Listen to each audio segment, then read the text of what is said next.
Welcome to the Jill on Money Show. It's Tuesday, July 12th, and we are here taking the mystery out of your financial life. Mark, you know what is so great about going away? You come back and you got a little swing. You got a little skip in my step. Don't I sound like I'm in a better mood now that I've been away for a bit? Your batteries are recharged. My batteries are indeed recharged, and I'm feeling good. I have this probably for another month or so, and then I'll need another recharge. Poor Mark. I was like, I'm taking all this time off this summer, and so are you. If anyone knows of a place that Mark should go where he won't have a flight canceled, do let us know. All you need to do is go to jillonmoney.com, click the contact us button, and tell us where Mark should go on vacation. Maybe you're going to have to stay domestic, Mark. Yeah, the thought has crossed our minds. Amanda's already thinking about where we could go. I would think I'm going to crowdsource ideas from our community. And by the way, if while you are on the website and you are providing these great ideas for Mark and where he should go for his summer vacation, which probably is not going to include London, then just let us know. And also, if you have a financial question while you're there, do that too. Click the contact us button. Let us know if you'd be willing to come on the air. That is what Michelle did. Michelle is on the line from Delaware. Mark, have we ever had anyone from Delaware on the show? I'm guessing we must have, but it's certainly not something we get regularly. Not one of our more popular ones. I used to be on WDEL radio a long time ago. But Michelle, what's going on for you? What can we do? Well, hi, Jill. Hi, Mark. I'm anxious. I'm a school nurse, and I am wanting to retire. I'm not at that age yet. Well, I'll be 59 this year. And the earliest I can retire and get my benefits as far as my pension is 62. So 3 years to go is really what we're talking about, right? Yes, Okay. yes. Tell us more about yourself. Are you married, single, partnered? I'm divorced. You're on the front line. And so are you exhausted? Like, how are you feeling? What's happening? I'm mentally exhausted. Just I work in an elementary school, and just before COVID, it was an exhausting job. It's a rewarding job, but it's a lot. And COVID just took it to a whole nother level. All right, let's take a deep breath and see what we can figure out for you to get you out of this situation. So, how much do you earn right now, Michelle? Right now, I'm earning anywhere. It ranges based on working summer school, but this year it was $99,000. Okay, great. Do you make a retirement contribution out of that $99,000? I do. What do you put away? Well, in the 457B, I'm doing $800 a month. Okay, great. And are you saving any other money in addition to that? Well, I was putting money into a brokerage account with TD Ameritrade. And when the economy started going haywire, I stopped putting money in. So I just have a little bit of savings on the side right now. How much money is in the TD Ameritrade account right now? The value of the account is $10,000. Okay. And do you have like a nice, like boring savings account also that's floating around out there? It's extremely boring. Boring is beautiful when the things are moving around, don't you think? There's barely anything in the account right now. I would say it's probably $2,000.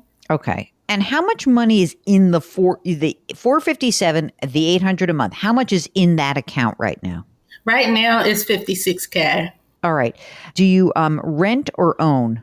I own. What do you figure the house is worth? Right now it's worth $380. How about a mortgage? Do you have one? I do. I refinanced with the divorce to get the mortgage in my name.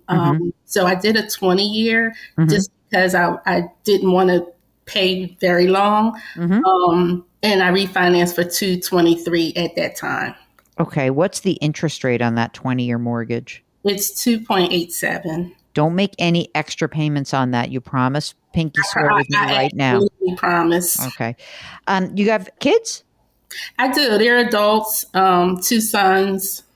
Doing okay? Like, do you need to help them at all? Or are they okay? Well, they're okay right now. I think they're Today, yes. that, Tomorrow, who knows? yeah. My savings went to them last year and the year before. Oh, all right. But you think okay for now, like no Yes. more money going. Okay. No. Is there any other money or assets that's outstanding that I should know about? I do have assets. From a previous job, I had a 401k, and I had rolled that over into the school's 456.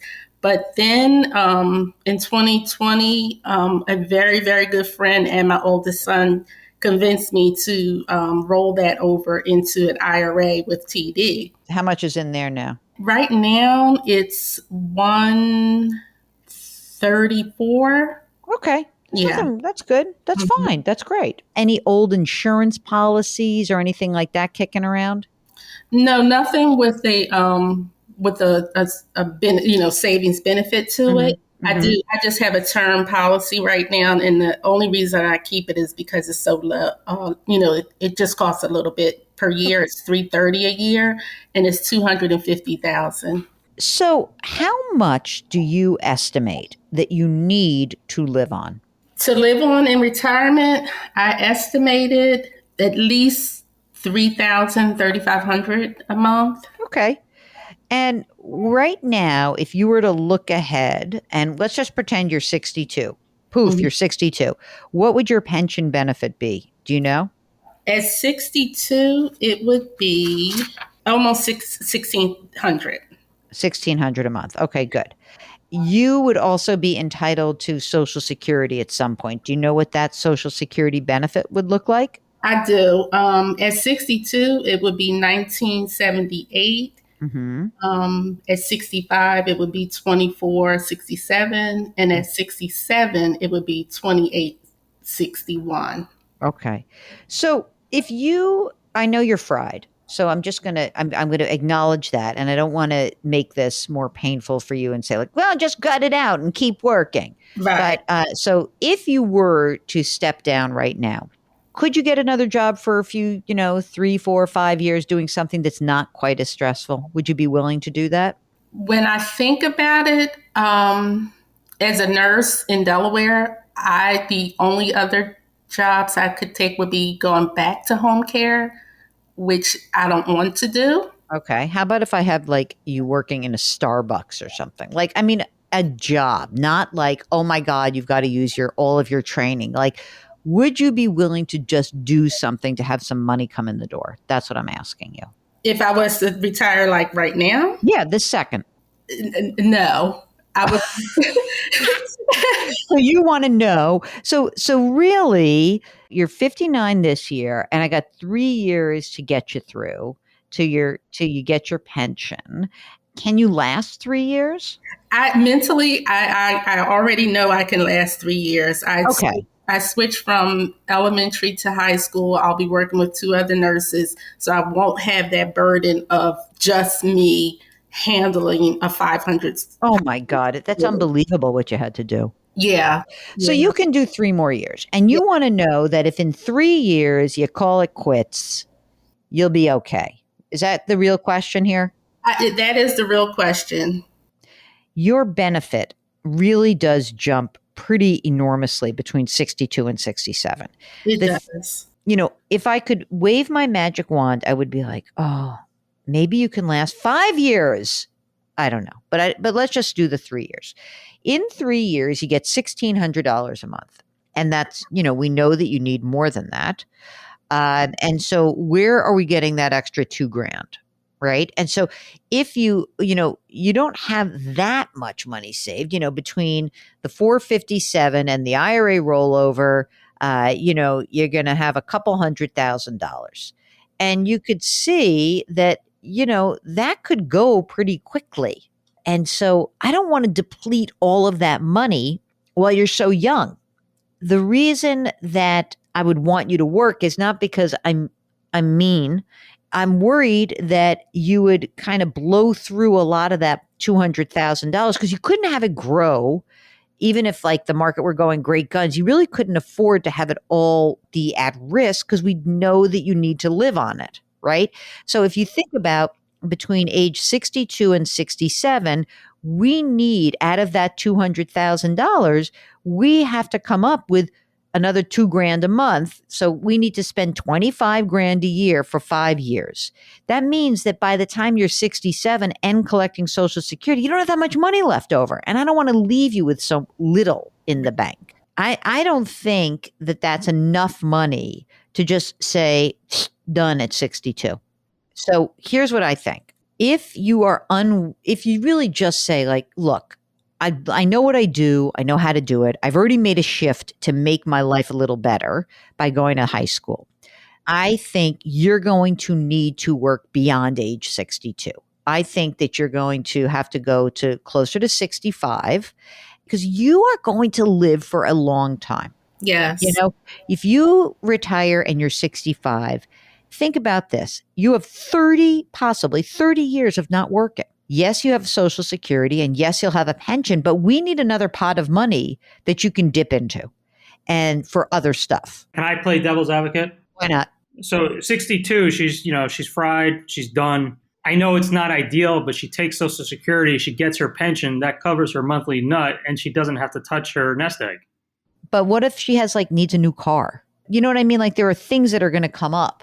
I would need a new car. What's the healthcare situation at 62? Yeah, do you have full health care because you're a nurse? I mean, through the school? Not at 62, I won't. So my situation. When does that kick in? It kicks in at 66. Mark, now you're liking my 65 plan, aren't you? Yeah, I already knew you were going to. I'm sorry, but I think at 65 it works. I do. Forget about the stupid TD account with 10 grand in it.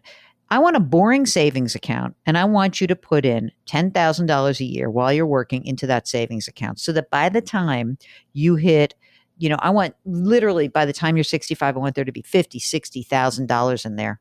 That's what I want. I want you to have some safe, boring money. Yes, I agree.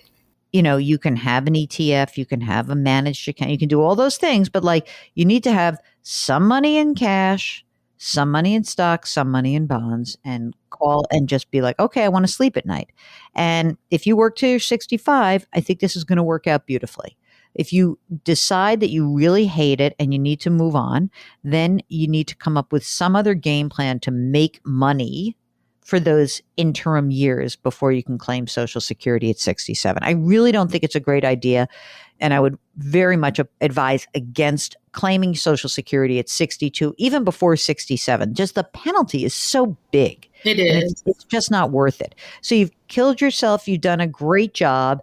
I'm glad, and maybe now that you're in high school, you can last longer. Yeah. That's my hope for you. Yeah, I feel I can. What about, do you have a will? Do you have a power of attorney? Do you have a healthcare proxy? I'm actually meeting with a representative from a funeral home to talk about.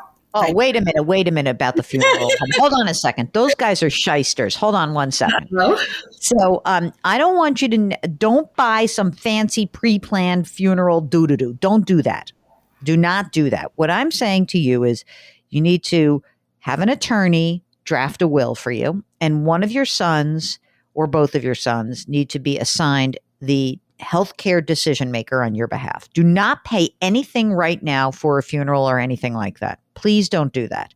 Use that exact same money and have a will drawn up. Do you have any friends who are lawyers? No, but I do have a lawyer that I could go to. Yeah. Go talk to this lawyer, probably like someone who did real estate. Say, I want a simple will. I'm leaving everything to my kids, splitting it evenly. But most importantly, because most of your assets are retirement assets, so your kids are just going to get it because of contract. In other words, when you die, an IRA says, here are your beneficiaries. It's probably split between your two kids. And they're old now, so they can get it, right? I want you to be thoughtful about who's going to make the decision and how I want that decision made for my health care. And someone has to make financial decisions for me if for some reason I can't make it on my own behalf. Don't pre-plan a funeral and do not spend the money on that. Spend the money on the lawyer now. Okay. Okay. I just had a couple questions. Go on. Right now I have a disability policy I've been paying for since God knows, maybe since I was in my 20s or 30s. Mm-hmm. And I keep thinking it's like $58 a month. I could just close that out and start putting that in the savings. You had disability, probably someone sold that to you before you entered a school system. Is that my guess? Yes, absolutely. Yeah, you don't need that. That's fine. Because it only pays out to, like, if you were to be disabled between now and the time that you retired, then it would pay out. But I presume you have disability through the school system, right? Yes. Yeah, you don't need it then. All right. That sounds like a plan. You confirmed many of the things I was already thinking and just lowered my anxiety because now I can face reality. I already told. All right. You know what? That's so funny that you should say that. It's like you're in healthcare.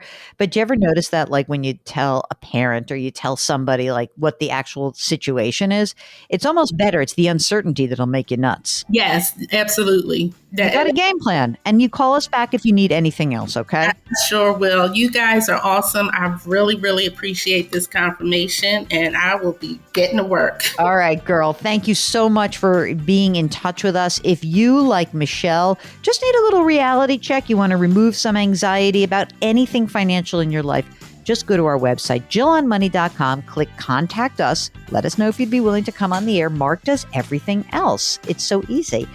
Don't forget to sign up for the free weekly newsletter. It comes out every Friday. Mark does an amazing job with that. Do something nice for someone else today. Grit, growth, grace. Thank you for listening, and we'll talk to you tomorrow.